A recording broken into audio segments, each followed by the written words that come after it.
Oh, what is this? Kyle got some valve covers and the front covers. We can start putting a turbo in here.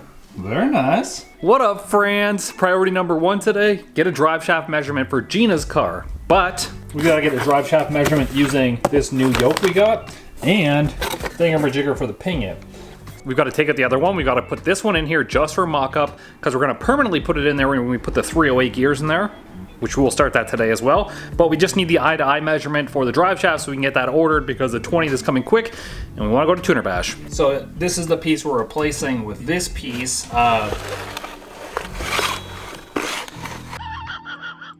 This is the flange we're replacing with this piece. The U-joint actually just sits in here and gets some like U-bolts put in there. This is just much stronger than this style flange that bolts on, because this is like not very thick right here, doesn't seem like. Suspension down, 48.38, suspension up, 48.5. So we're probably gonna make it right around 48.38. And that is with like half an inch to 3/4 of an inch of pull out on the upper yoke. So that'll be our numbers, and I'll get that sent away and get a drive shaft made. Alrighty, back to Geenas. We got all the wiring tucked up on this side. That's all the fan wiring over there. It's a plug that goes around the back side. All the headlight wiring is back in. We even managed to tuck away some of our power wires on the back side instead of the front side this time. So put the inner fender back in. And the wiring is finally done. Mostly. I still have to wire in the fan controller. Oh, baby, the powder. Look at that. It looks so good in the sun. I don't know if the camera's gonna pick it up fully, but that's the color. So we got the pipe, we got a valve cover, we have the intake manifold, and the turbo covers are also done. Little goblin. That's me! It's so pretty! I know, like. And in the sun it looks even better, so put it out there. Nice. Wow! It looks so good. Wow. Wow. Well, obviously I didn't film any of the reassembly, but it is looking good. Let me open this door to get some light in here. This is where we're sitting at so far, so we did end up putting brand new plug wires on it. We had red ones on there before. These are black, and they have the ceramic bottom. Thanks, Nick. Got our BSI blow-off valve on there too. Look at that thing. BlackSheepIndustries.ca to get yours. Very affordable and a very, very nice piece. I don't have the fuel rails in yet, but I bought a fuel injector cleaner, so we're going to use that before we put the injectors in. A couple things I want to put some sheathing on like this. I don't want that to be blue. I want that to be green because alien, you know. There's a lot of hours that went into this bay just trying to tidy things up that you don't get to see on camera because I see like a wire out of place and I'm like, okay, I got to backtrack that, put it in somewhere. The before shot, I'll put that on the screen, and then the after shot right there. Quick little before shot of the engine bay. After. We still have to put the fuel rails in, but that's really about it. Alright, I'm gonna be the first to admit I have no idea how to use this thing, but we're gonna learn how to do it together. This is a fuel injector cleaner, tester, whatever, and I mainly got this as a diagnostic tool just because the closest injector cleaner place is like 5 hours away. You gotta send it away, they're there for a week, they get sent back. I just want to know if there's something wrong with an injector, if we got a stuck open injector or a leaky injector or whatever, so I can send it away knowing that like there's something wrong with it. So we got this thing basically as a diagnostic tool. We're going to try and clean Geenas injectors before we put them back in the car. So I'm going to spend a little bit of time reading, figuring out, wow, not even like a picture of what it's supposed to look like in this manual. So maybe something like this. This is 4 injectors. It only does 4 injectors at a time.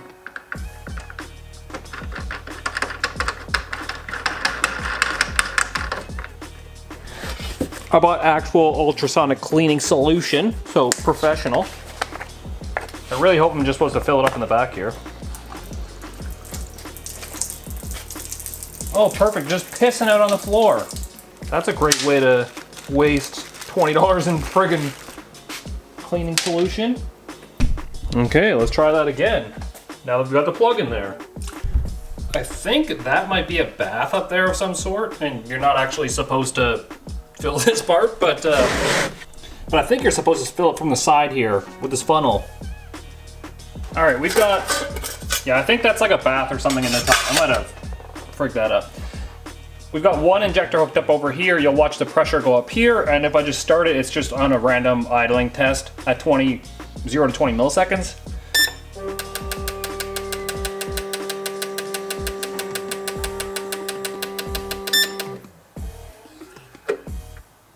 Oh, that's pretty neat. And that just lets the thing out. So, high speed testing.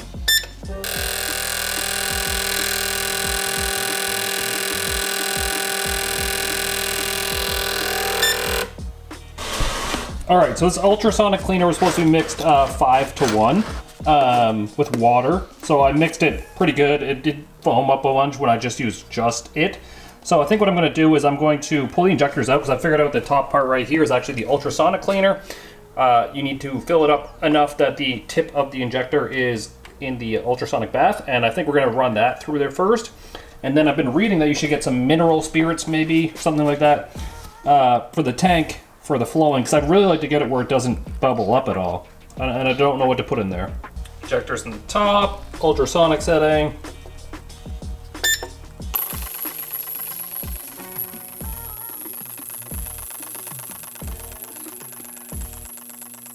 So our ultrasonic cleaning fluid came out a little bit cloudy, but you can also see some gunk in the bottom of this tray. All that black shit. So it's gotta be doing something, right? Now I've been told to use mineral spirits for like the flow testing part, so I'm gonna go buy some mineral spirits. I'll be right back, and we'll try that part again. I could learn a lot by like watching videos and doing stuff, but that's not how my brain works. It's like, nah, just try some shit. If it doesn't work, try some more shit, and then you'll figure it out eventually. All right, we still have some residual stuff in the tubes, but I've got most of this out, which is the ultrasonic cleaner stuff, and I've got most of this in, which is just mineral spirits. And we're going to start that.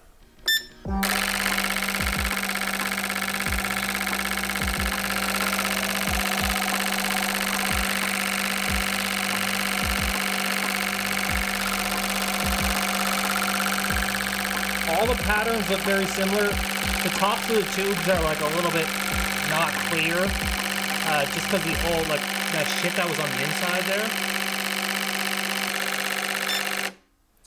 there. And that's 20 seconds. So it looks like this one we're just under 60. This one we're like 65. That one's 62, and that one's 60. So obviously a little bit of discrepancy between them, but nothing I'm going to be too concerned about. They're all working, just not perfect. To be fair, these are also Snake Eater injectors that were in my original budget Turbo LS build, so these are pretty old injectors as well. I'm gonna toss the other set in, see how those look.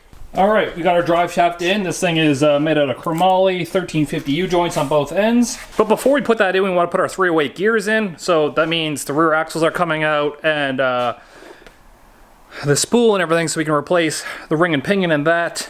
And then once that's back together, we'll assemble it with our strange yoke, put our drive shaft in there, and then we'll be able to not do anything because we still have a lot more things to do. Oh yeah, come on out, big baby. That's a thick axle. 35 splines. Not breaking that one. Old gear set, new gear set. As you can see, that this one's a little bit bigger than this one. We're going from a 373 to a 308 gear set, and that we're just doing it strictly for highway driving. The car's limited to 750 in the 8th or 1150 in the quarter mile anyways, and we could do that on lower boosts than we've already been doing it on, so I don't think a gear change is gonna matter too much because we can always raise the boost higher than we had it as well.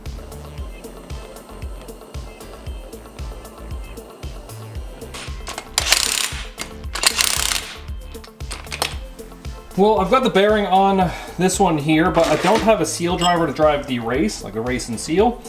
Tokyo's gonna bring that over. I know y'all haven't seen Tokyo in a while, so it's gonna be great to see him again. He's just been banging all the time, I guess. I got some measurements here. We're gonna build a coolant tank out of this 095 stuff, so it needs to be 5 inches wide, 18.5 inches long, so I can put some bends in it and make like a triangle shape. So we're gonna cut that out and get that bent up.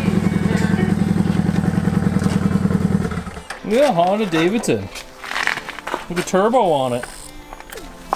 Wouldn't be boosted lifestyle if I f something up with yours. Yeah, that's what we needed. Jacket delivery. So I zip on the Honda Davidson to pick up a seal driver from one of the boys. This little kit here. It's just not big enough. And it's not big enough. So now Kyle's gonna make one. Well, this is just gonna get it so far in and then I can use the other one. I've never had the privilege. If I knew that I could just get a little simple add-on like this to get further in, I probably would have been married 15 years ago. That's on aluminum. Yeah, it's aluminum. What's aluminum?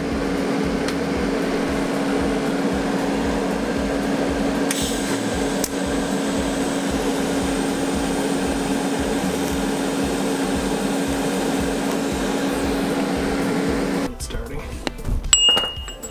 Where'd you get the chocolate? Doggy dropped it.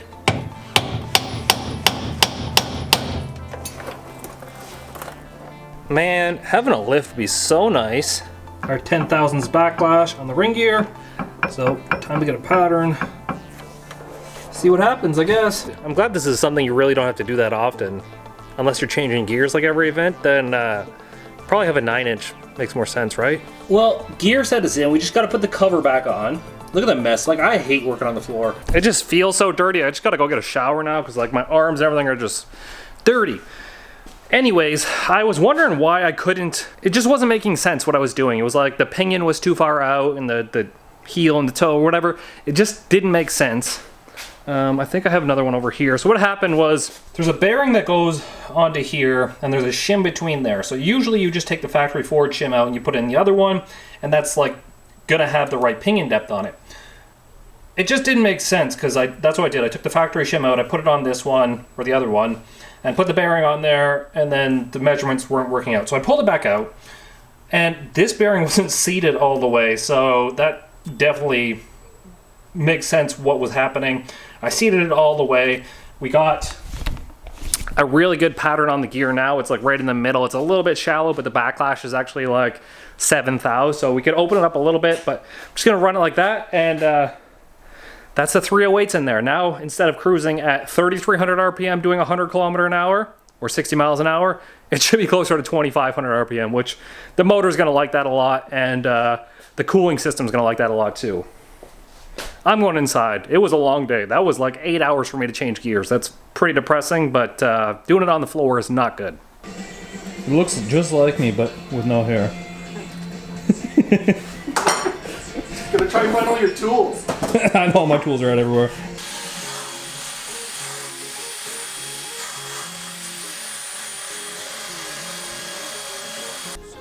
Piece of aluminum. Bend that up. The lighting is all bad though.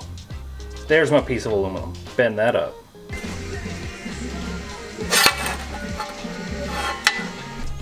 I've never tried to make the second piece of a tank in one piece, so what I've done here is laid it out, hopefully, and then bent it at this inner line and that outer line. See what happens, to be honest.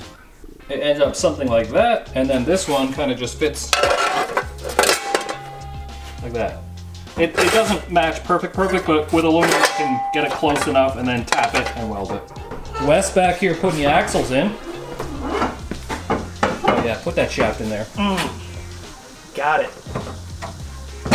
Yeah. Like it was cake. Like it was meant to bolt together. It was like almost designed for it. Good job. Extra set of hands helps sometimes. So I'm doing the coolant tank, and he's doing whatever's not on here. Install 308 gears. That's probably part of that step. We're gonna get the bungs in this thing. It came out okay. We're gonna rock our paint that the same as mine. We'll get the bungs in it, and then that's the cooling system again. Here's our coolant tank right here. These two bungs, one is coolant from the turbos that is gonna return back up to there. The other one is for this bung right here. I didn't have any -6 bungs, so we're gonna use quarter to -6 because we can get those fittings locally. This one right here is for our steam port on the engine. That one's gonna go all the way from over here to that. So I kind of made it like, you know, run right there. That bottom -12 goes to the bottom of the radiator, so the radiator can constantly feed from here, the tank. We're gonna pulling this off, paint it rock guard. We won't do it this color right here, we'll just paint it black. And that'll be good enough for now. We might make a matching tank from that one over here for the catch can, for the 2-10 bungs and the valve covers. Haven't quite decided yet, but I think that's what we should end up doing. It's not a super priority right now, because you don't need that to run the car, but in the future. And Wesley's down here getting the drive shaft out. The drive shaft fits. That's a plus. It fits. Which means we changed the converter, the drive shaft, the rear gears. There was a lot of stuff that went on underneath there. The exhaust is getting changed too. You just hanging out? Yeah, just hanging out. Just hanging out, yeah. Hanging out with big black pipe. So I tasked Wes with painting things. And he went ahead and painted this, but I didn't realize that instead of just like putting it on the ground, like I would do, I just lay a box on the ground. Wes came out here, was like, yeah, I'm gonna set up a little box paint booth here for you. And he's hanging shit in there to paint it. You're middle class fancy. You're such a professional. Well, thank you, Mr. Wesley. You're welcome. Look at it now. This is basically everything complete except for this one radiator hose that goes to here. I might build another tank for the catch can on that side to match this one. Geenas car, well, I mean, almost done. There's still a whole list of things. There's always a list of things. I took a bunch of things off the list and I was like, oh, I gotta add a couple more things. Typical. Here's our little U-bolts to finish our drive shaft install, so we'll get those installed real quick. Oh yeah, drive shaft's in there, baby. All right, now I know a lot of people are waiting for the next F1 kart video. The channel is kind of on cruise control until both of the race cars are done, because I really enjoy racing. I love it. I love building cars. It's just not the best entertainment value for YouTube. So I'm just gonna call it cruise control, that we're just gonna make videos on prepping the cars, racing the cars, doing summer activities that I love to do. The F1 car is gonna come back, because I do wanna finish that. I just, like I said, I have so much stuff I have to do before I get back to that. I'm also gonna do a little tweaking as well. I think I wanna do more fun videos when we come back for the winter time this year. So maybe we'll revisit the 8 turbo thing, maybe we'll revisit a multiple turbo thing. I just sold off the triple turbo Civic. I need the space right now. And I might do a couple fun things. Like one thing I had planned is, I seen a video recently of a guy who had the world record for the fastest trash can. So he put a motor inside of a trash can, obviously. It was like a trike style, doing like 60 miles an hour. I think I can beat it. And I think that's one of the things I want to tackle. Currently, we've got to do the unfun stuff. So currently we're working on Geenas car, obviously, but the more that it progresses and the more that I fine tune and tweak it and the more that it looks like this, the more it makes me want to just build nice things, because it's so satisfying when it all comes together afterwards. And right now, in order for us to bring it to the races this weekend, we've got to build the exhaust. So currently, the exhaust on both sides ends somewhere here. Ideally, I'd like to get it joined up together and end somewhere right here for now, so we can drive the car out of the garage, turn it around, and put it back in backwards, so we can put the sway bar in it, because I have an idea for the sway bar, and then I'll do the up and over the axle at the same time that the sway bar is installed, so we don't accidentally put it where the sway bar needs to be. Capiche? Capiche. So we've got to build 2 3-inch stainless pipes, 3-inch merge into a 3.5, and there's a muffler that's going in. So what I'm gonna do first, I think, is I'm gonna place the muffler and then get the merge to go into the muffler, and then it's easy as joining up the pipes in the front to the muffler. You know, it's actually really funny. I took a screenshot of it. I ordered some air filters today. They're not the best air filters, but they're black. It's like 2-day ship, free 2-day shipping. I'm like, yeah, stoked. Today is Monday, tomorrow's Tuesday, they'll be here Wednesday, and it's like arriving Sunday. Fucking Amazon, man. Okay, let's do that. I ended up finding just enough Dash 6 hose and fittings that I can finish the coolant lines. I am gonna do something a little bit sketchy for the Dash 12 line. You'll see it here in a minute, but it's the only solution I can think of without actually having any Dash 12 line, because it's not gonna get here until after we go to the track. So we're gonna assemble this one coolant line I have left, and then I'll show you what we're gonna do with the Dash 12 line. Like I said, kind of sketchy. Probably will work though, because I mean, just by eyeball math, it looks like it's gonna work. Simple, that's the Dash 6 coolant lines. As you can see, top of the radiator to the can, turbos to the can. What we have to do now is the Dash 12 one from down here to the bottom of the radiator. Now here's my plan, don't make fun. This is a Dash 12 fitting right here. This is some regular coolant hose. It actually fits like really snugly in there. And then I think it's thick enough that it's actually gonna work to be AN line temporarily. This is a 3/4 inch hose, so we're just gonna see. Maybe get a better clean cut than that one on the end. Maybe this side? Yeah, this side. So let's just put that on there. This is coolant hose, for the record. It seems to be threading in there, maybe. It went all the way in there, so let's just see what happens when we put this piece on here, and then we'll do a tug test.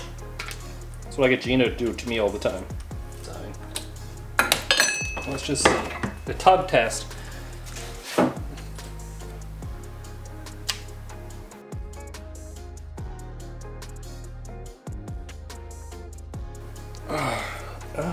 I'm gonna strain something in my neck. I'm having a hard time doing my Marilyn Manson later. I think that's gonna work for now. Interesting. Okay. Kyle's Creative Garage, whatever that means.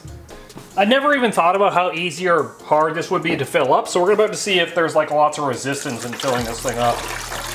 We're just using water. We'll probably put a little tiny bit of water wetter in it to keep the bearings and the water pump happy.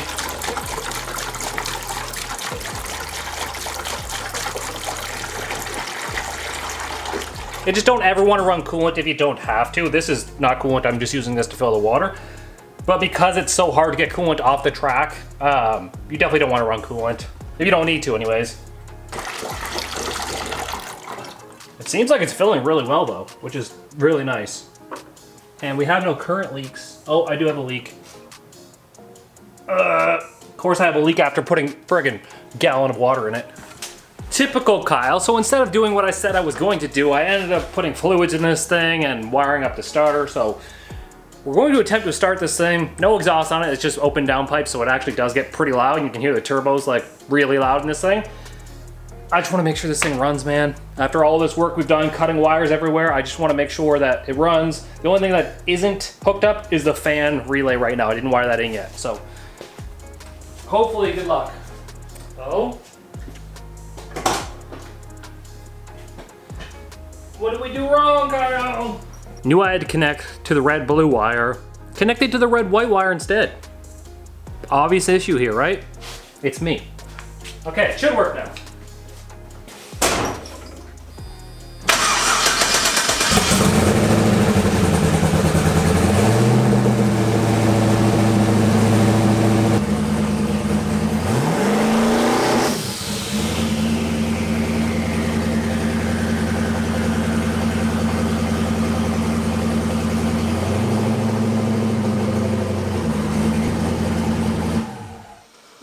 As you can see, I did a little quick trans brake test there, and immediately it went up to 3,500 RPM as soon as I matted it, which is awesome, because before it struggled like a lot to get to 3,500 RPM. Now we should have no issue getting this thing to launch off the line. The only thing I've got to add now is that rear sway bar and an exhaust, because it's way too loud the way it is.